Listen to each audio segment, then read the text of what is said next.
Hi, everybody. All right, welcome to week one. So today I am just going to go over just a broad view of theories and a little introduction to the class. And then next week is when I'm going to start diving into theories. Hopefully by now you watched the video where I went into details of the syllabus. As mentioned, if you have any questions after you read the syllabus, go ahead and reach out to me. I will be more than happy to walk you through some assignments. All right, so let us dive in. So first I want to give a definition of psychotherapy. The reason why I think this is important is because there are a lot of mental health professionals in our field. I think during COVID, when we entered into a mental health pandemic, a lot of people saw the need and wanted to help. And with that, there are many different titles and professionals that claim to be mental health professionals, such as life coaches, pastoral coaches, which are all great professions, but I want to make sure that we clearly define what a psychotherapist is. And the reason for that is because in our profession, we are bound by legal and ethical mandates. And that really truly is to keep our clients safe and to keep us safe. And so the important part is informing clients of what psychotherapy is. I have had a couple clients come to my office wanting something different than what psychotherapy is. And so part of us explaining this is what psychotherapy is gives the client a chance to either accept or reject or find something else. So psychotherapy really is very specific, intentional clinical methods that we apply in the clinical setting to help people change or modify their behaviors, their cognitions, their emotions, in order to achieve a certain outcome. One thing that I tell therapists is when you are applying a technique, an intervention, it has to be intentional and purposeful based on the research and the evidence that we find in our field to be successful. You may think that an intervention is good and it can help a client, but just because something is beneficial and helpful doesn't mean it's psychotherapy. And how we get interventions and how we know what to do is by following certain theoretical models. And so it is going to take time on your end to really research and understand what are the theoretical interventions that we use, which have been proven time and time again to be very beneficial and full of evidence to help clients. So some of the characteristics of a good theory are that they are reliable and they are valid and they have been tested by research. I don't want to step on anybody's toes, but there are good interventions out there that are not under our umbrella of psychotherapy. An example is some personality tests that a lot of, especially Christians, cling to, where they might be good personality tests and might help a client, they will not fall under the scope of a psychotherapist. They may fall under a pastor role, they might fall under even a life coach role, but how we determine what is a good theoretical approach is that there has been many studies to back up the effectiveness of this theoretical model. I do appreciate how our field is constantly changing and growing and evolving, which is great. But there also are a lot of pop psychology theories out there that are just coming out that are not based on research and they haven't been tested. And so one thing that you will hear time and time again is you have an obligation to do no harm. And what that means is only provide a theoretical intervention that has been proven to not harm a client. And so what I'm going to teach you in this class and the next theories class is kind of the foundational, the core theoretical approaches that you will be tested on for licensure. And so once you get licensed and you start hearing about all these other theories, you can do what you want. But for the purpose of this program, our goal is to get you ready for your state licensure. And that includes really focusing on the foundational theories that you will get tested on. All right, what makes therapy work? If we can kind of take a step back and look at therapy in general, we can admit that therapy is kind of weird and odd and goes against social norms. Where do you sit with a complete stranger who you don't know and bare all your secrets, share your stories, talk about your problems, talk about your conflicts, and build a really intimate relationship with somebody that you have to pay them for? So it can seem kind of awkward and uncomfortable in the beginning. And so what I want to encourage you is to get comfortable being uncomfortable and to trust the process. If you trust the process and have a growth mindset, you will see that therapy is extremely powerful and it does work. And you will see when clients start to have these aha moments and breakthroughs, how amazing therapy can be.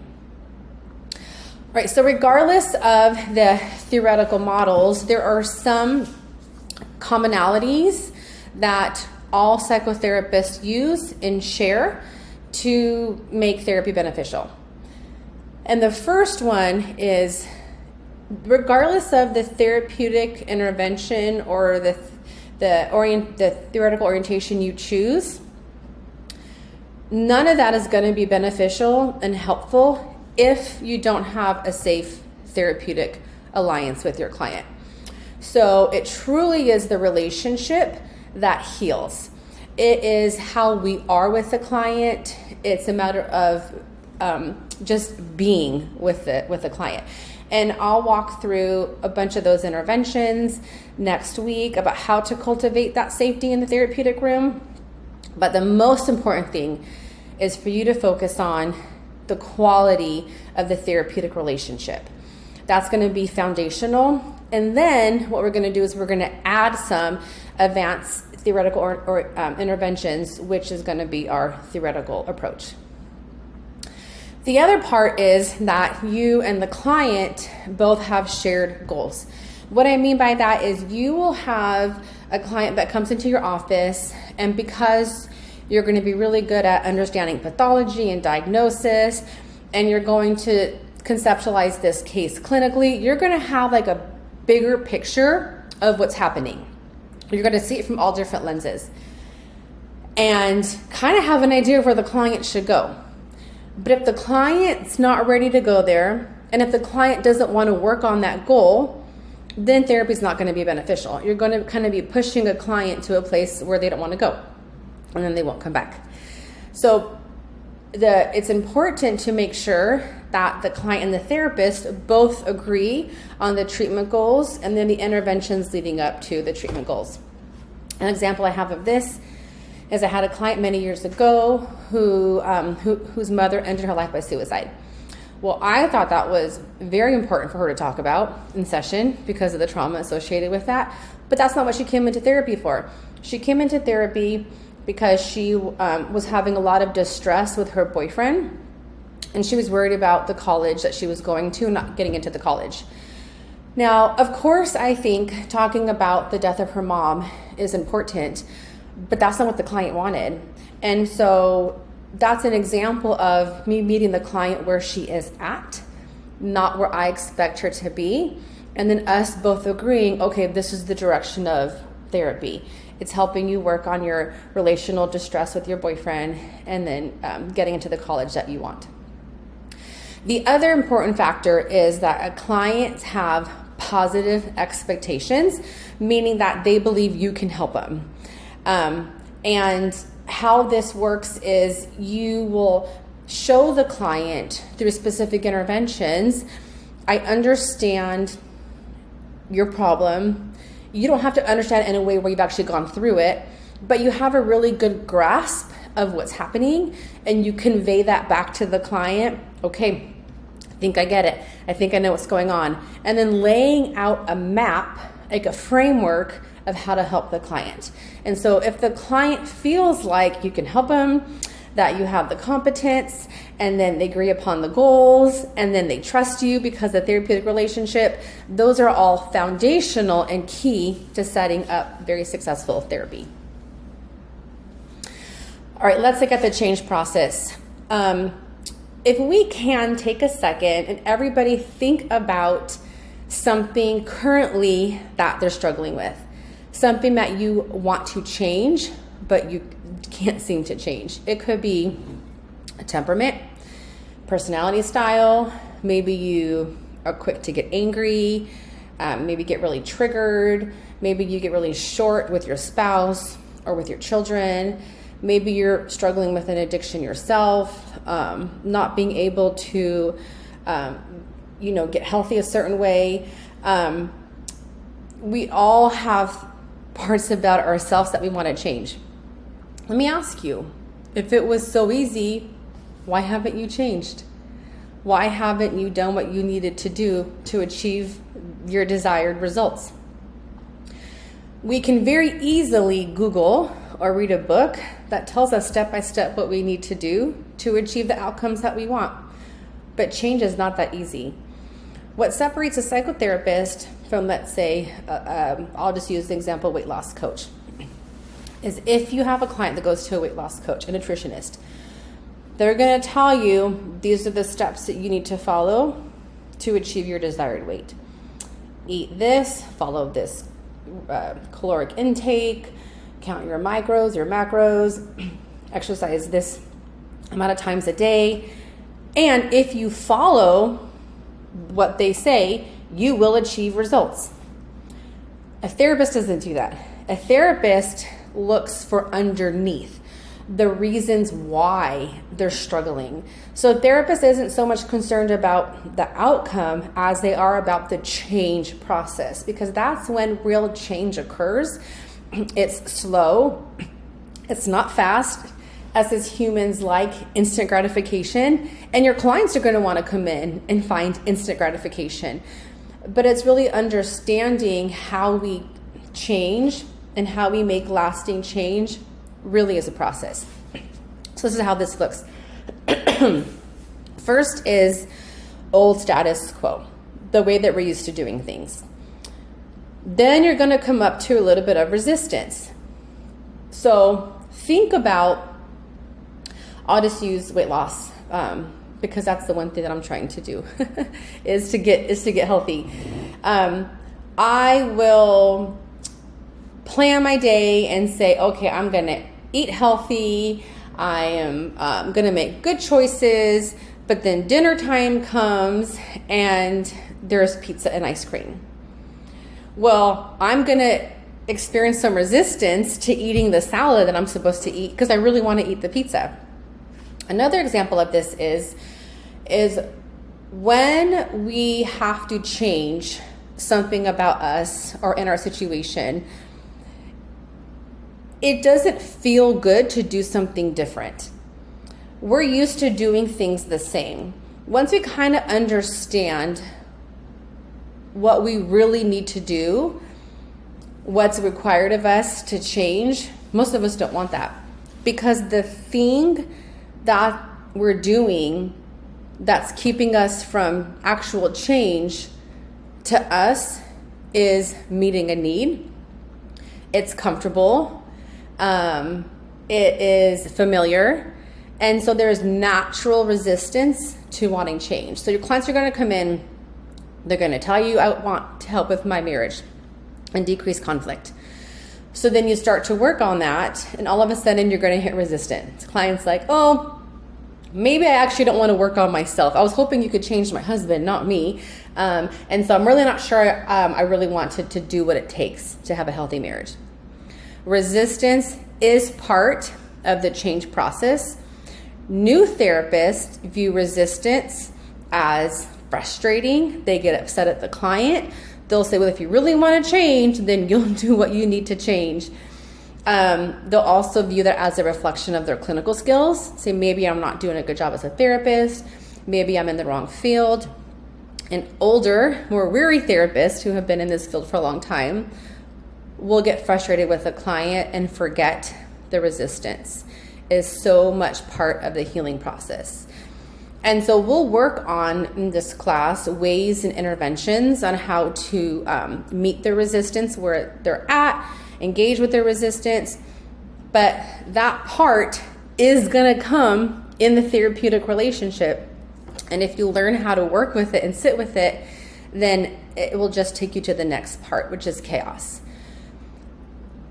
What happens is when you are used to doing something a certain way and you have to change a behavior, it's not going to feel comfortable. An example is, let's say you have a hard time setting boundaries with somebody. You know you need to set boundaries. Not having boundaries is causing frustration. But when you try to implement a boundary, when you have implemented it, it's going to feel weird. It's going to feel uncomfortable. You're not going to like it. Us as humans like things that are familiar. We like things that are comfortable for us. We like kind of doing the same thing. So there is going to be a natural level of distress and feeling uncomfortable and internal chaos when we're trying to implement a behavior or a new way of being. Then what happens is, we like to call them in the therapy room, is connecting the dots or identifying themes or threads. This is where clients will have aha moments. The light bulbs will go on in their head, and then they'll start to have these just breakthroughs in session about the true need to change and a desire to actually put forth the effort that they need in order to make the change occur.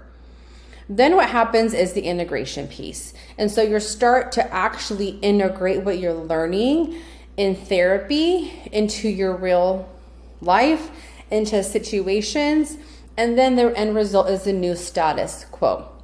New status quo is transformation. It's change. It's not a temporary fix. It's not a Band-Aid. It's not, I followed the list and now I'm doing things different. It's where you make a complete 180 and you are really making huge changes from your current situation. So if I can encourage you to trust the process, help your clients to trust the process, know that it is a process, and the best thing we can do is just be patient with it, with our clients, be patient with us, and know that eventually our clients will get to where they want to go.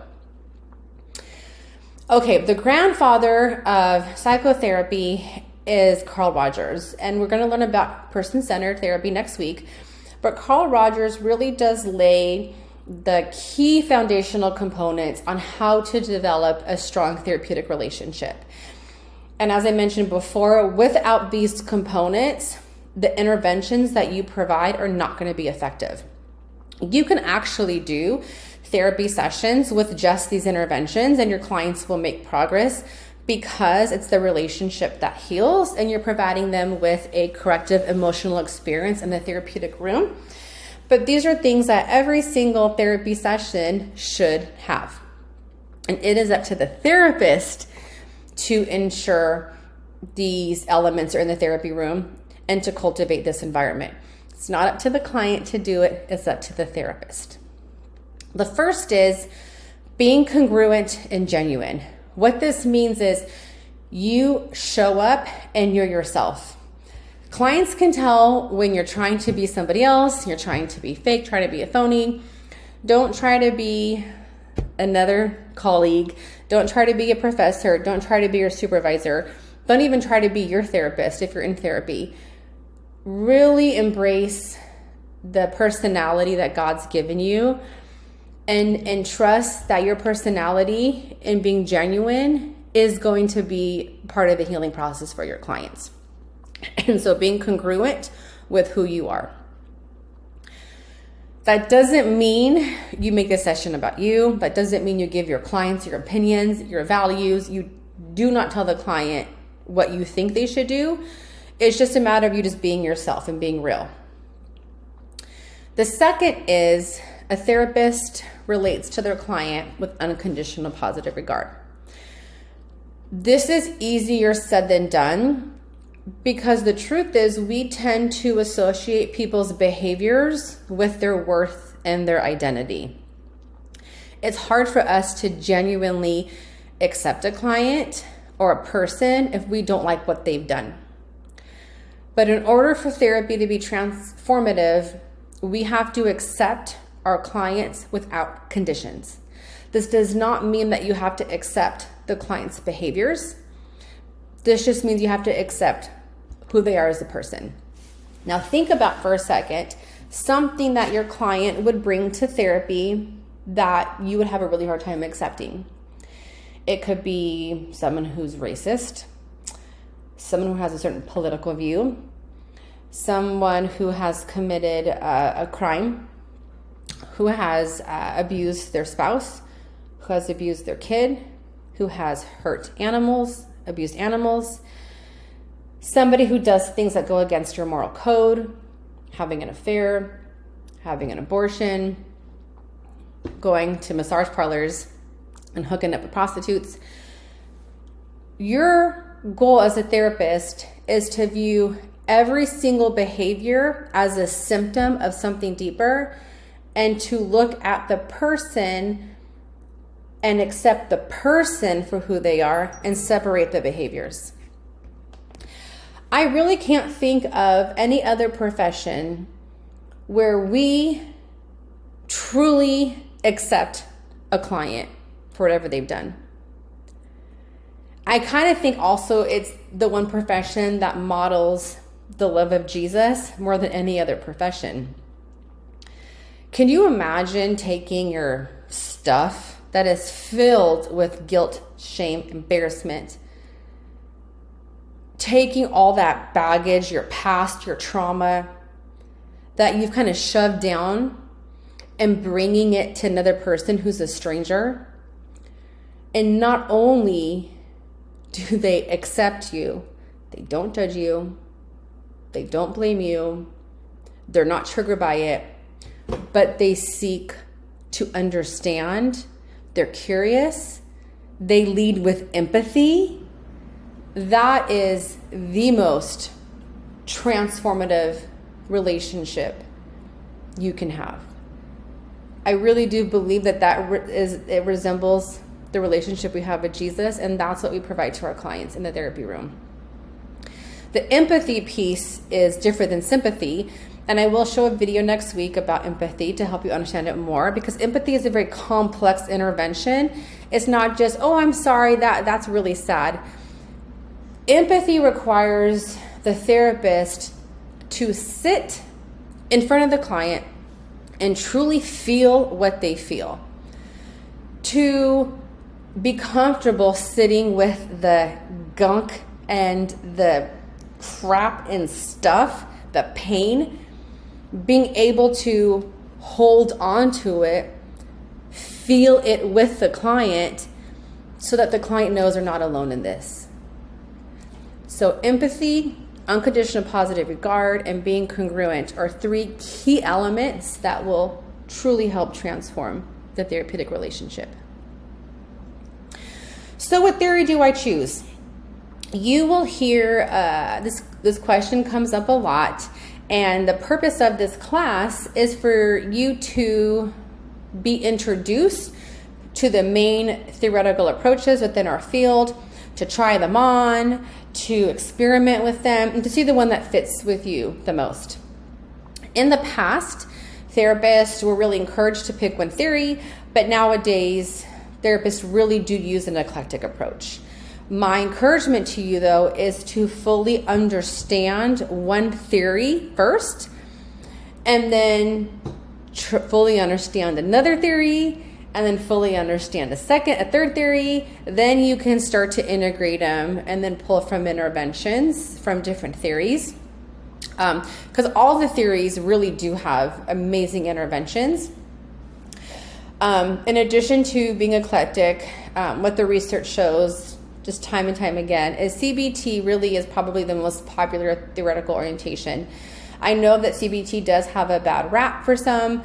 I don't think they truly understand the CBT model, but it's CBT and then psychodynamic. So CBT and psychodynamic are the two most popular. I love narrative. I also love some of the Gestalt interventions. So you will start to see as we go through theories, which theory you resonate with the most. Okay, knowing the right theory for you. In addition to find what fits with your personality, but it's really looking at your clients and trying to tailor your interventions and pivot to where your client is at. Looking at where your client is from, their age, their gender, ethnicity, socioeconomic status, also their cultural background. That is going to influence the theoretical approach you choose. An example of this is once we start to understand family systems, one theorist, his name is Bowen, and Bowen is really big on differentiating, is to look at the enmeshment in families and to create boundaries and structure and to individualize people from the family unit. Now, in some cultures, this would not be appropriate. Some cultures that are more culturalistic versus individualistic don't really see individuating as a positive thing. Being enmeshed for them means something different than being enmeshed from another culture. And so it would be inappropriate for you to apply a Bowenian intervention with a specific culture. Another example of this is one of the partners we have at Emmaus is male adults who are part of a drug and alcohol rehab facility. And so they're in the sobriety stage where they're trying to stay sober. And a lot of these men have a really hard past. Incarcerated, substance use, a lot of trauma. And so they're just trying to hang on and survive. It would be inappropriate to use a psychodynamic intervention for them in the beginning because they're not ready to go deep and talk about their past trauma. They're trying to just learn how to cope and to create different techniques, rewire their frontal part of the lobe to help them make better choices. They're not there yet to dive deep into some of their trauma history. And so for this population, motivational interviewing would be good. Solution-focused interventions would be good. Maybe even some CBT interventions would be good. And so really looking at where your client is at and then tailoring interventions. Psychodynamic would probably not be appropriate for kids, where CBT and solution-focused would be more appropriate for kids. Okay, so as I said earlier, putting it all together, it's really finding where your personality fits and your client's culture and even their view of spirituality, and how that plays a factor into the therapeutic interventions and orientation you choose. I talked already about eclectic model. I'm not going to go. Okay, so there it is. That is week 1 of theory, a breakdown. Appreciate you all. And as I said in the beginning of this video, reach out if you have any questions. All right. God bless, guys.